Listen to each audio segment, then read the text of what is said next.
Il était une fois un roi et une reine qui étaient si fâchés de n'avoir point d'enfants, si fâchés qu'on ne saurait dire. Ils allèrent à toutes les eaux du monde, vœux, pèlerinages, menus dévotions, tout fut mis en œuvre et rien n'y faisait. Enfin pourtant, la reine devint grosse et accoucha d'une fille. On fit un beau baptême. On donna pour marraine à la petite princesse toutes les fées qu'on put trouver dans le pays. Il s'en trouva 7, afin que chacune d'elles, lui faisant un don, comme c'était la coutume des fées en ce temps-là. La princesse eut par ce moyen toutes les perfections imaginables. Après les cérémonies du baptême, toute la compagnie revint au palais du roi, où il y avait un grand festin pour les fées.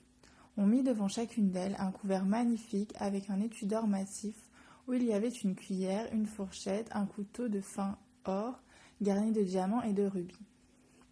Mais comme chacun prenait sa place à table, on vit entrer une vieille fée qu'on n'avait point priée parce qu'il n'y avait plus de 50 ans qu'elle n'était pas sortie d'une tour et qu'on la croyait morte ou enchantée. Le roi lui fit donner un couvert, mais il n'y eut pas moyen de lui donner un étui d'or massif comme aux autres parce que l'on n'avait fait faire que 7 pour les 7 fées. La vieille crut qu'on la méprisait et grommela quelques menaces entre ses dents. Une des jeunes fées qui se trouva auprès d'elle l'entendit et jugeant qu'elle pourrait donner quelques fâcheux dons à la petite princesse. Alla, dès qu'on fut sorti de table, se cacher derrière la tapisserie afin de parler la dernière et de pouvoir réparer, autant qu'il lui serait possible, le mal que la veille aurait fait. Cependant, les fées commencèrent à faire leurs dons à la princesse. La plus jeune lui donna pour don qu'elle serait la plus belle du monde, celle d'après qu'elle aurait de l'esprit comme un ange, la troisième qu'elle aurait une grâce admirable et dans tout ce qu'elle ferait, la quatrième qu'elle danserait parfaitement bien, la cinquième qu'elle chanterait comme un rossignol, et la sixième qu'elle jouerait de toutes sortes d'instruments à la perfection. Le rang de la vieille fée était venu. Elle dit en branlant la tête, encore plus de dépit que de vieillesse, que la princesse se percerait la main d'un fuseau et qu'elle en mourrait.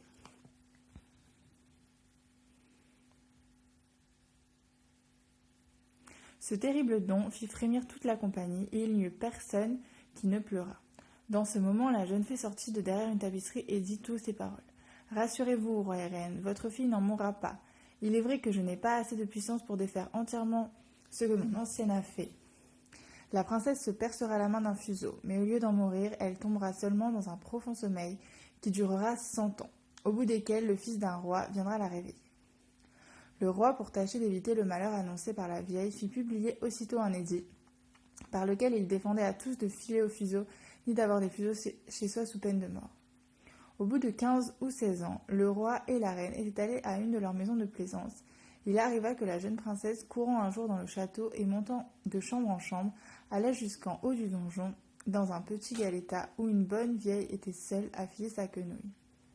Cette bonne femme n'avait point entendu parler des défenses que le roi avait fait de filer au fuseau. « Que faites-vous là, ma bonne femme » dit la princesse. « Je file, ma belle enfant » lui répondit la vieille, qui ne la connaissait pas. « Ah, que cela est joli » reprit la princesse. « Comment faites-vous ?»« Donnez-moi, que je vois si j'en ferai bien le temps. » Elle n'eut pas plutôt pris le fuseau que, comme elle était fort vive, un peu étourdie, et que d'ailleurs l'arrêt des fées leur donnait ainsi, elle s'en perça la main et tomba évanouie. La bonne vieille, bien embarrassée, crie « Ah, au secours !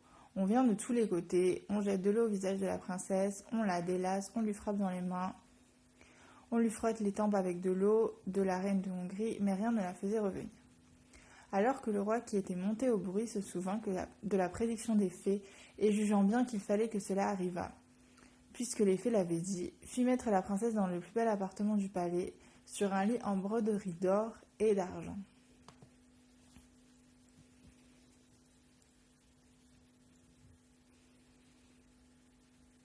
On eût dit d'un ange, tant elle était si belle, car son évanouissement n'avait pas ôté les couleurs vives de son teint.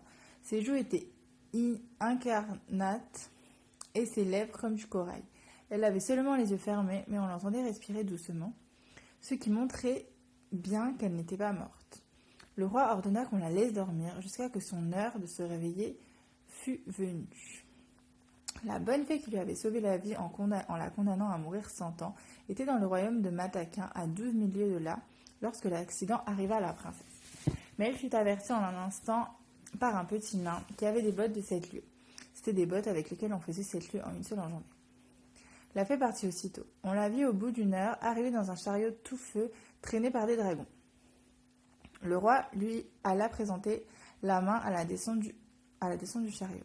Elle approuva tout ce qu'il avait fait, et comme elle était grandement prévoyante, elle pensa que quand la princesse viendrait se réveiller, elle serait bien embarrassée, toute seule dans ce vieux château.